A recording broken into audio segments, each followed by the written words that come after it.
build of the... Now it's time for the second installation of the He-Man figures. So we'll see if this is working or not. The DQ chicken strip basket. Whoop.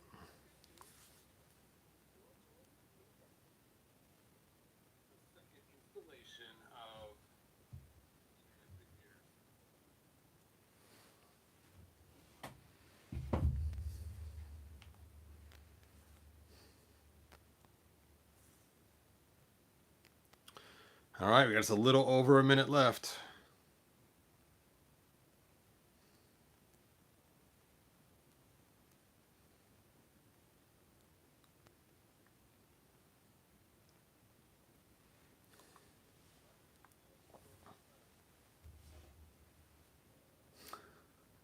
Thanks, Weird Toy Adventures. I appreciate it.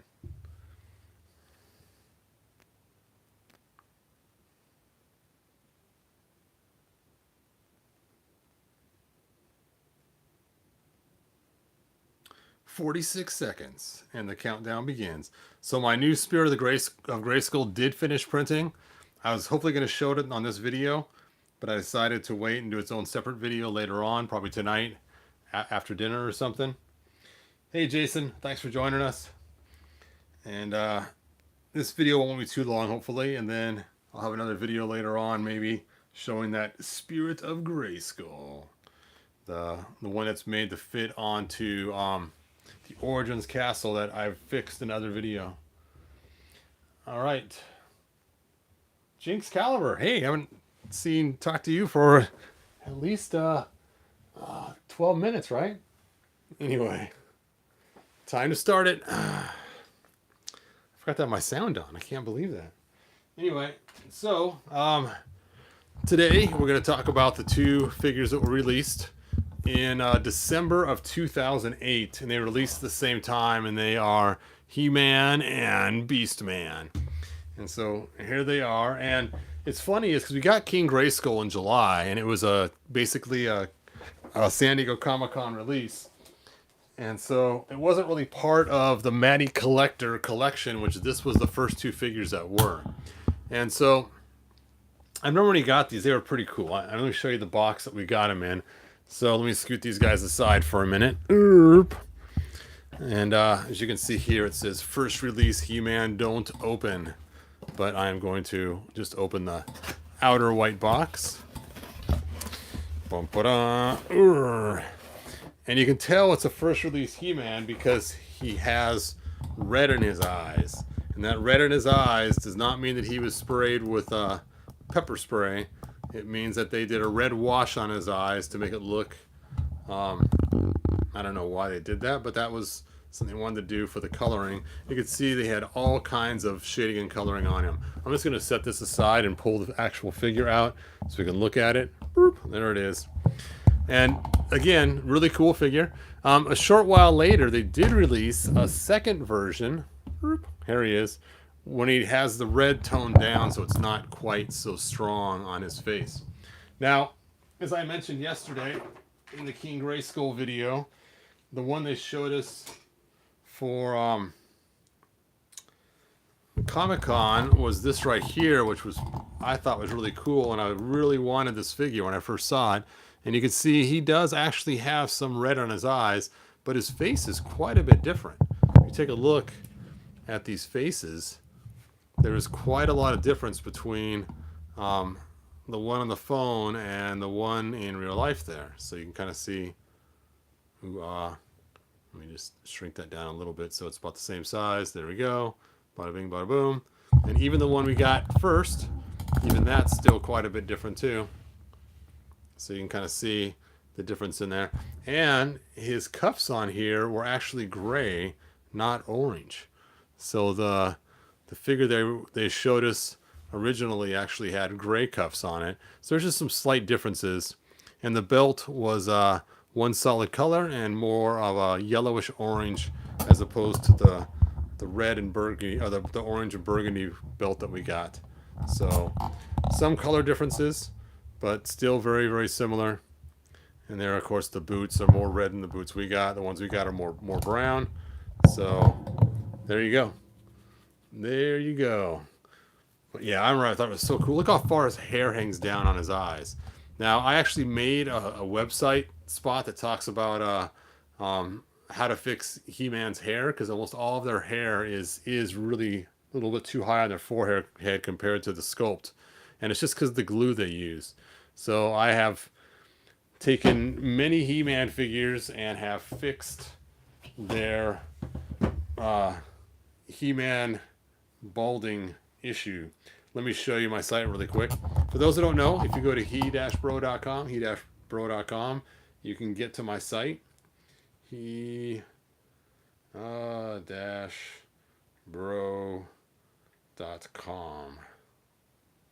Go. So here's my site right here. And then I have a section here on Figure Fix It. If you click that, Figure Fix It, it takes you down here, and let's see. Is there not a link to there directly? No, I can't believe it doesn't link to the right spot. Let's try this one. Customs. Burp, burp, burp. Oh, there we go. Woo. All right, so here is my He-Man male baldness patterning. There we go.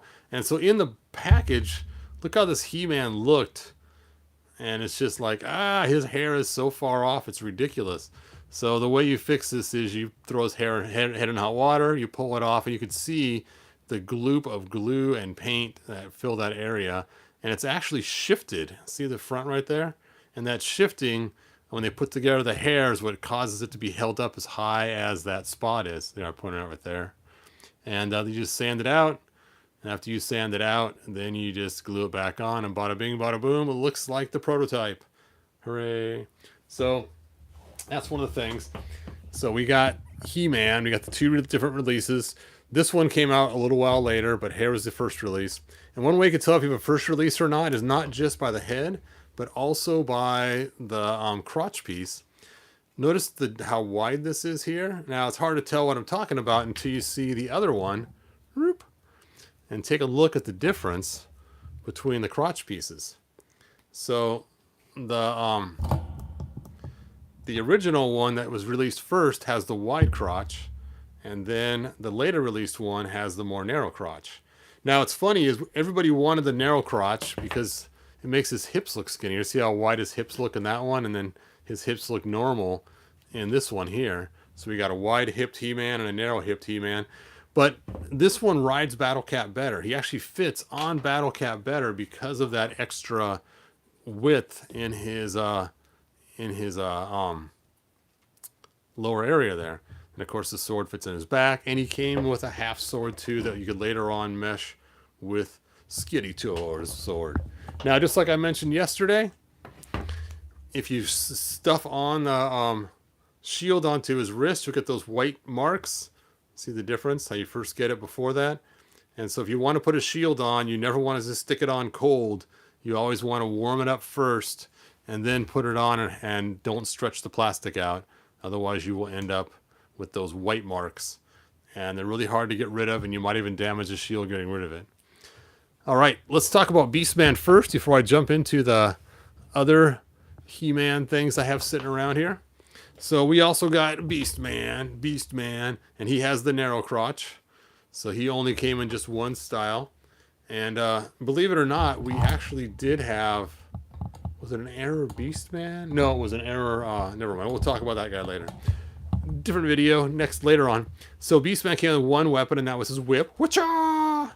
And so he had his whip. Now, I remember when I first got He-Man and Beastman, we only had two, and I just kept playing with this figure. It was so cool, you know, and all the things you could do, and I practiced, you know, the He-Man pose, how to do it. I actually made an article on how to pose He-Man correctly to make him do the stance. I don't know if I still have it online or not. But I'd swap the armor. He looked more like a caveman with Beastman's armor on, and he put He-Man's armor on him, and really it's all you could do, because you couldn't take apart King Grayskull, because King Grayskull's head was a smaller opening hole, so you couldn't pull the head off without a lot of heat and pulling it off, and his armor was glued on. And a lot of times on King Grayskull, his hair was actually part of the glue mess onto his cape. And so, because it was a Comic-Con figure, it was really never made to be taken out of the box like we all did. It was made just to sit in the box and look cool and flashes thunder and lightning and stuff. So, he really didn't have the same play value of taking his armor off and swapping his heads and everything else. But later on, we got one that did all that. So what I used to do is I would take my 2000X He-Man, or I guess this is Prince Adam, and I'd have him hold his sword aloft, and depending on which sword he held, if he held this sword, he would transform into this He-Man. And if he held the other sword, then he would transform into the other He-Man.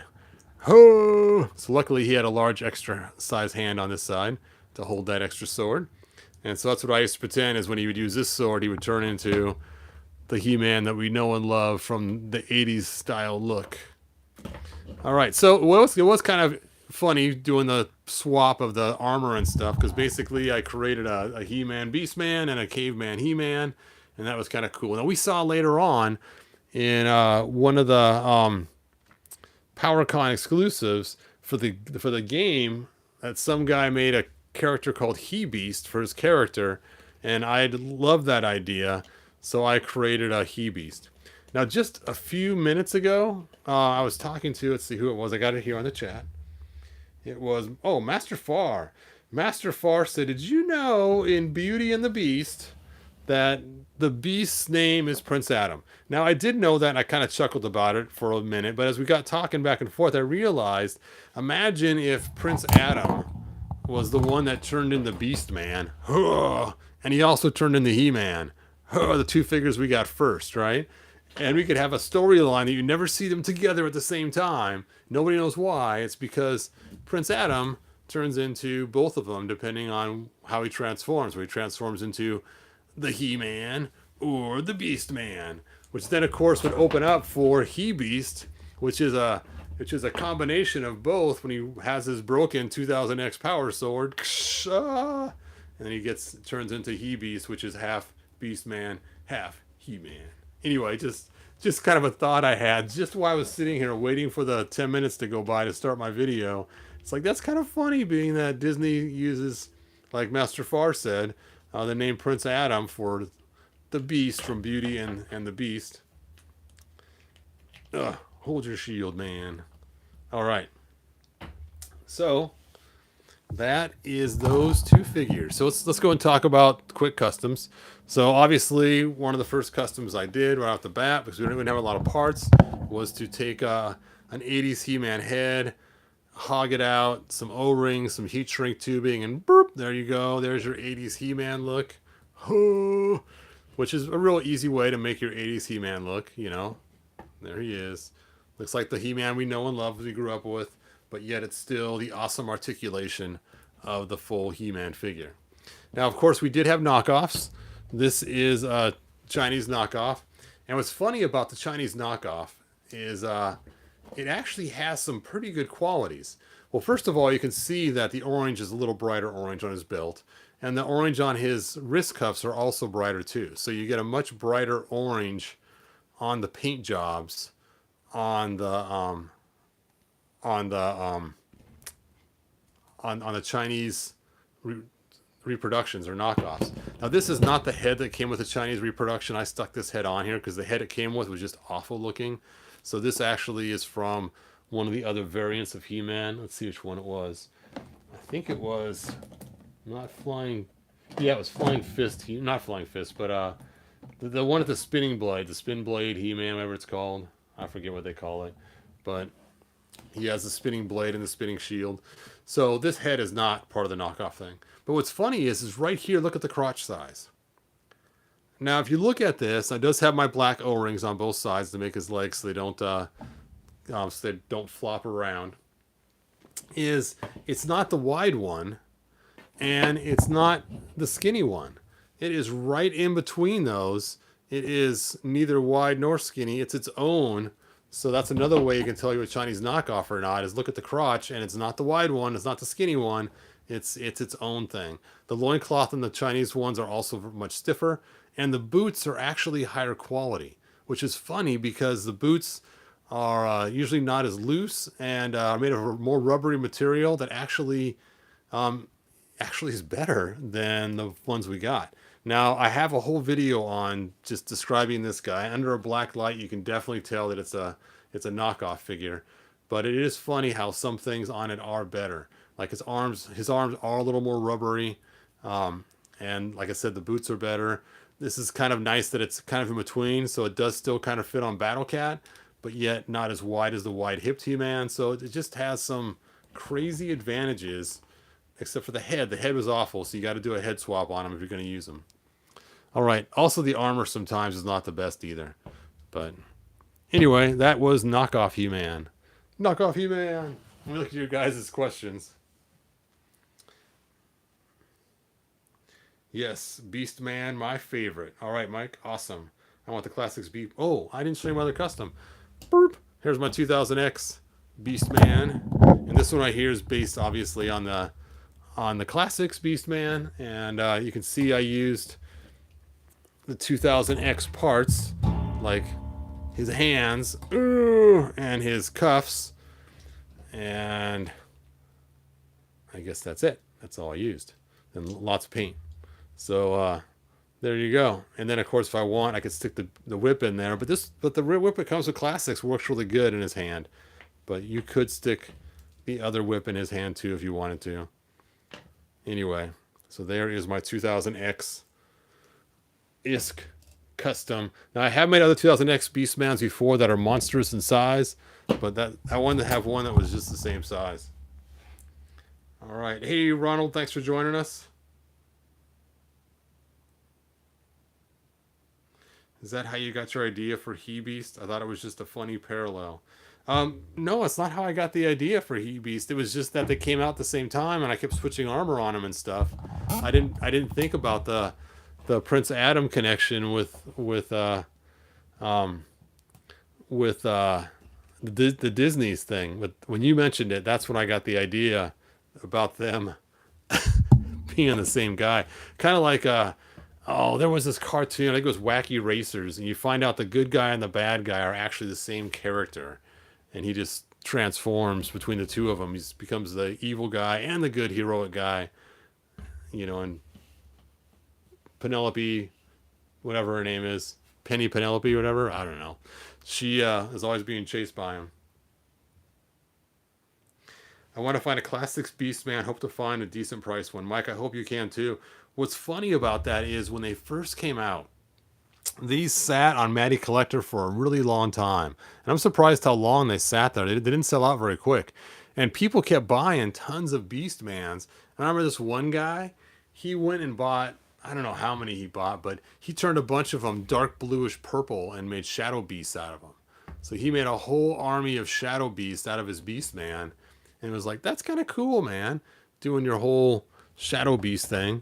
Now, I do have to admit, this Beastman right here, I have it so I can reverse him back to the original configuration. I do have his original armor and his original armbands and his original wristbands and his original hands.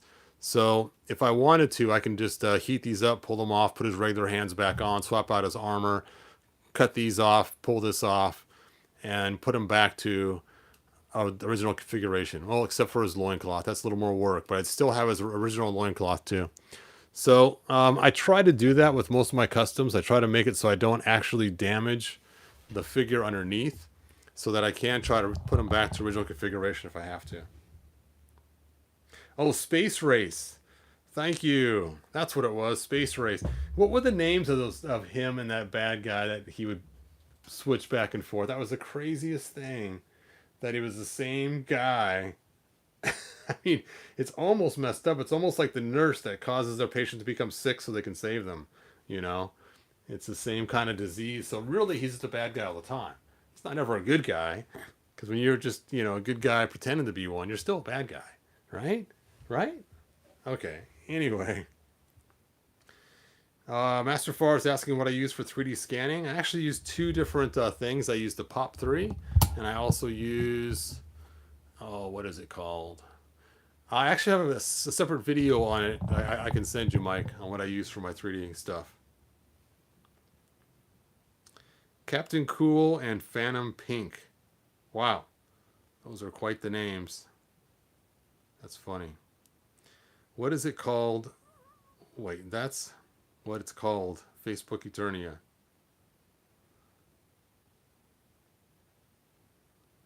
All right. Wow, you guys have been posting a lot of comments. So if you guys didn't see my video today, I had a really long,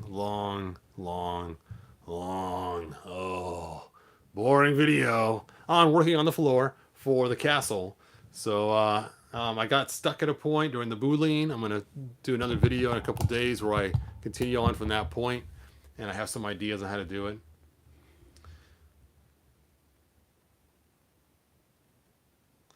And you make a Beastman Designated Custom with a Masterverse Beastman. Yes, I am planning on doing that.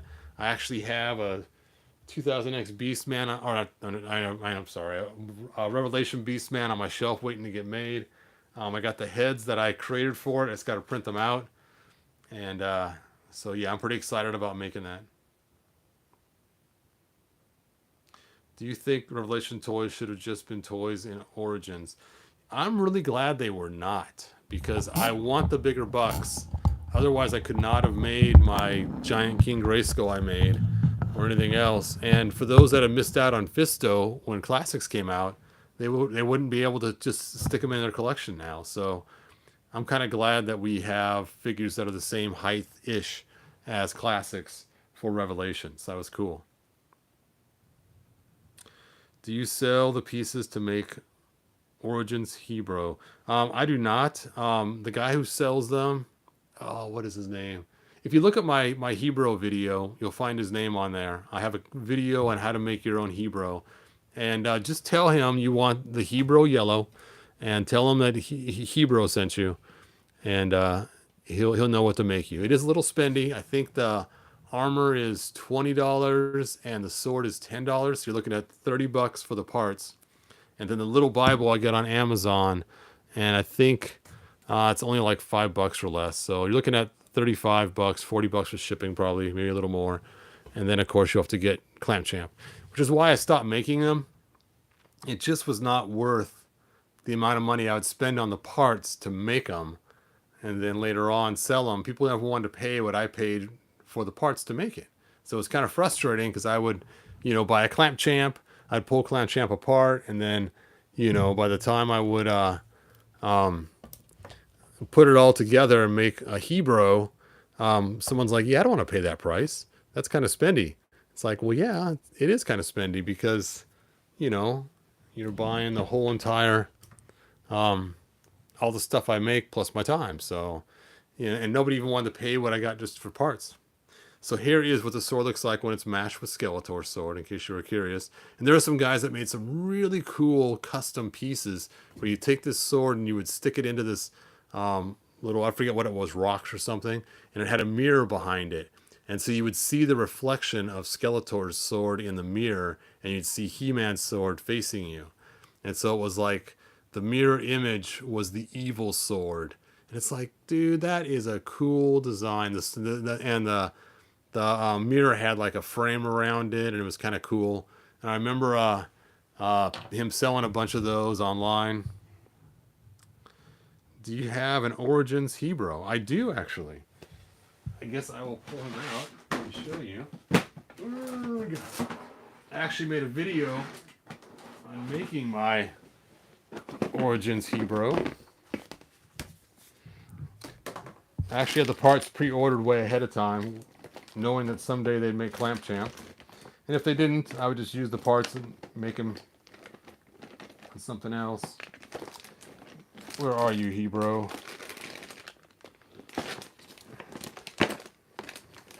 Too many figures stuffed in this poor little box.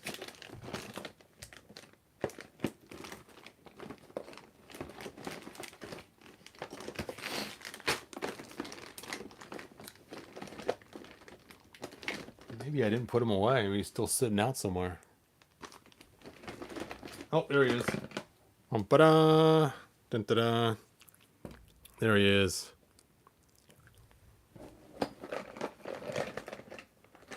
Who knows where his sword has gone off to? Or his Bible. And again, that friend of mine, he made these parts. It's actually cast in yellow. Oh, there's my alarm clock. Let me stop that. Hey, thanks, Master Far. Yes, please share the videos. Get this channel booming. That'd be cool. Hopefully more people will want to see it, to see these as I go through and do these different figures that were released when they were released.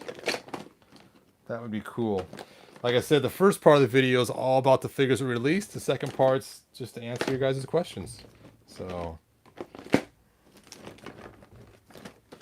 you may want to use the Revelation King Grayskull for Hebrew. He's taller than Clampchamp. Wrote this before seeing Rufus's content. What? Oh, okay.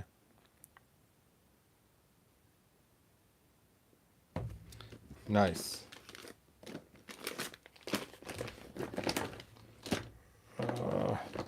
Anyway, I can't find his sword in this pile of figures. It's funny, I like to use this head on Prince Adam. Like, it looks cool. Like he's getting ready to yell the words.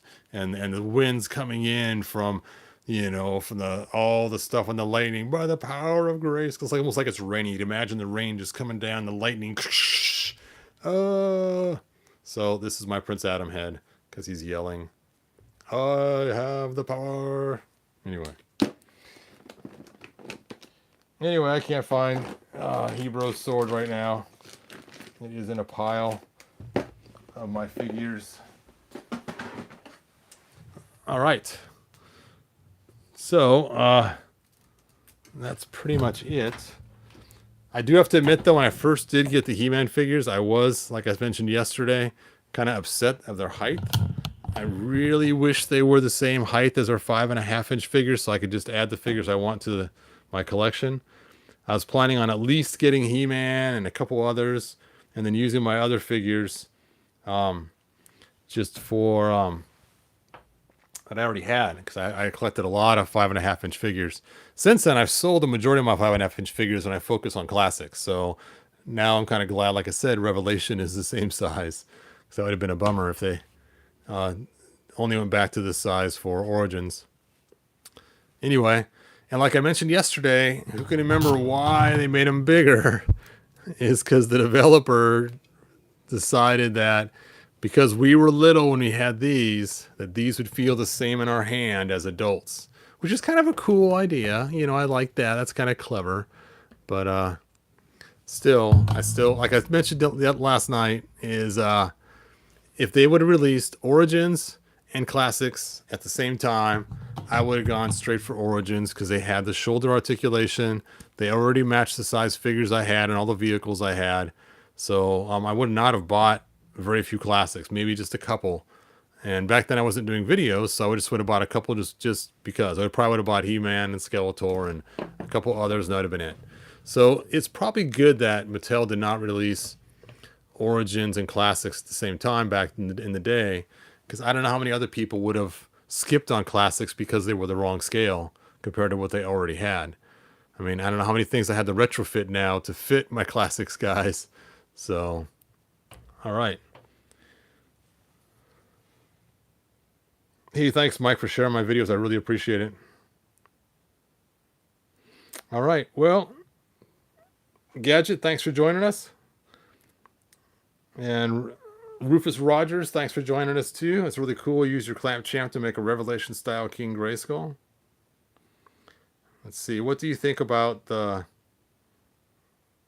steric and body designs for Masterverse and the bodies of Classics? I don't know. I mean, the body for Classics, I always liked the larger lats on the sides, except when it came to the bulky armor issue. Then I had to sand the lats off on a lot of them. Where when we got our new figures, they just don't have the same girth that we had with our Classics. As I pointed out yesterday. So he just does not have the lats on the sides that we're used to having and seeing. And the color's just so far off. I mean, he looks so jaundiced. He almost looks red next to him. That It's just weird how jaundicey he looks. Ugh, oh. Wow, look at that. He took out 2 He-Man figure by himself. Oh. And he's got a karate chop hand too. Anyway. All right, you guys. Well, thanks for watching. I'm going to go have dinner with my wife. And maybe when I come back, I will do a video on the new Grayskull I just finished printing. And we'll see how it fits in the castle. Hopefully it fits. Hopefully my extra ring that I created cut out is enough to make it work. And if it is, then I will stick it on Shapeways for those that don't want to wait. And then I'll just go ahead and start printing a bunch and start painting a bunch.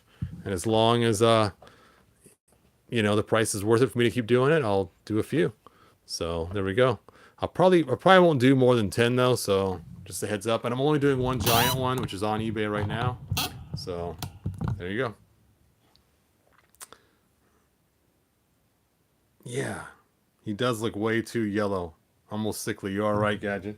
I mean, it looks like he's got some kind of liver problem.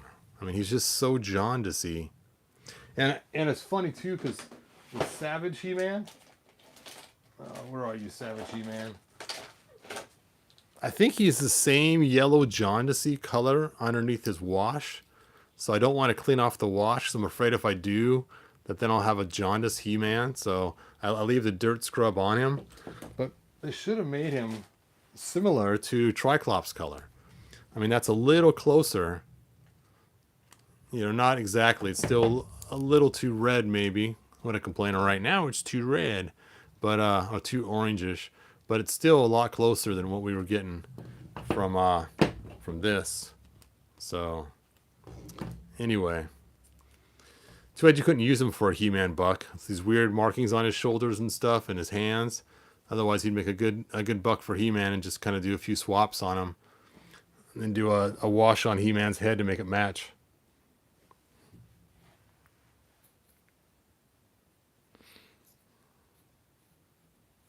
Oh, hey, thanks, Jeff, for being here. Mike, I hope you're right about the floors. All right. Well, like, subscribe, share them around, tell your friends, and I will see you guys next video. I don't know if I'm going to have one tomorrow or not. But like I said, we'll just continue going through these figures. And it'll be kind of fun to go through all of them. I'm guessing it's probably going to take like 2 years total to go through all of them. That's just my guesstimation, because there's a lot of them. But it'll be fun. It'll be cool. Yes, I think classics are the best too. All right, bye now.